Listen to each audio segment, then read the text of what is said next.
Bom dia, nós somos o grupo 5 e vamos apresentar o nosso projeto. O projeto foi estabelecido como o desenvolvimento de um partido de um edifício em Águas Claras, com o intuito de abrigar funções comerciais, corporativas, habitacionais e educacionais. O nosso edifício se chama Edifício Avocado e possui esse nome porque quando a gente foi desenvolver o projeto, a gente reparou que o formato das lajes, não intencionalmente, possuíam o formato de um abacate cortado. Então a gente achou, depois de desenvolver o desenho da laje, que seria um nome apropriado. O terreno do projeto se encontra em Águas Claras, em que é cercado por alguns comércios e equipamentos públicos, mas a maioria dos prédios é de uso habitacional.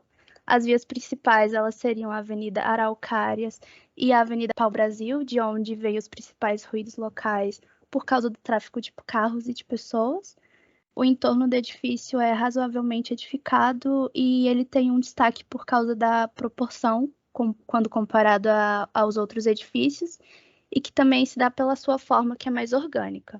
Para nossa implantação, a gente focou em espaços de permanência mais arborizados e sombreados, pensando a partir do nosso programa de necessidades.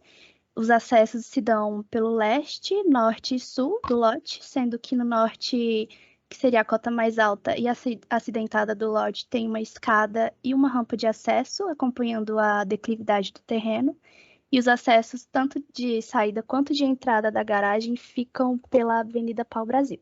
O nosso edifício ele é formado por duas torres e um núcleo central, sendo a torre mais alta de 40 pavimentos e a torre mais baixa de 35 pavimentos, e o núcleo central abriga os elevadores e as escadas que conectam as duas torres. No térreo, nós fizemos as plantas com restaurantes em cada torre e as áreas de serviço na fachada sul do edifício. Como nosso prédio abriga funções corporativas, residenciais, educacionais e comerciais, nós fizemos uma planta base para os pavimentos corporativos de escritórios, que seria essa do 12º pavimento, com um layout com a divisão dos shafts, das salas de reunião e da distribuição das mesas de trabalho e o acesso central na torre do meio, e o caminho do lixo, para onde vão os resíduos e os dejetos gerados pelas pessoas que trabalham nessa torre. Assim, também fizemos no pavimento residencial,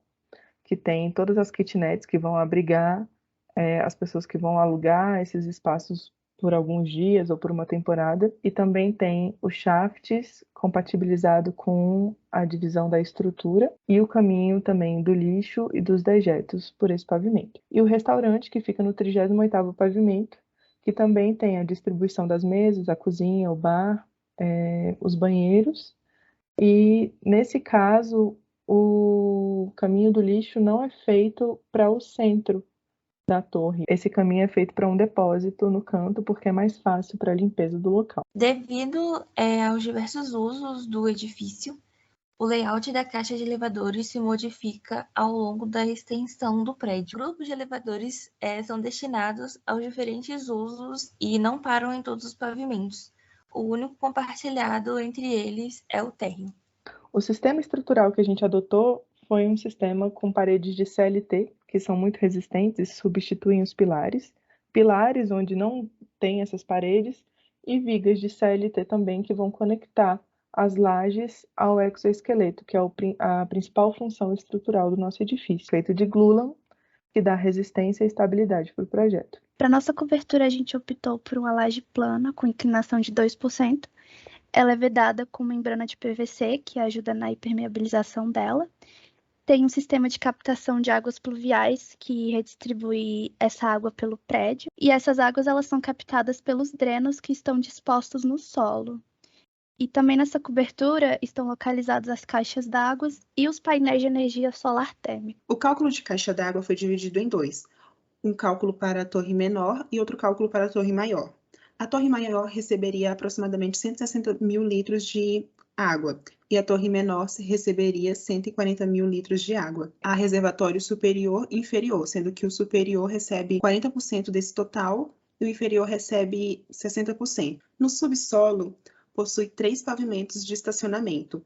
Pelos cálculos, o estacionamento deveria receber aproximadamente 1.000 vagas, porém, a gente decidiu diminuir para 450 vagas devido à proximidade de metrô e transporte público viário. Falando sobre aspectos bioclimáticos do local, a gente fez esse pequeno estudo e entendemos que as fachadas mais críticas é a fachada norte e a fachada oeste. Resolvemos isso por meio de materiais, usando nessas fachadas mais críticas e também ao redor de todo o edifício, nas suas esquadrias, vidros que têm proteção solar contra os raios UV, e eles assim ajudam a manter e a proteger os ambientes, principalmente os ambientes que têm espaço mais aberto, como os restaurantes, como os escritórios também, e as partes educacionais.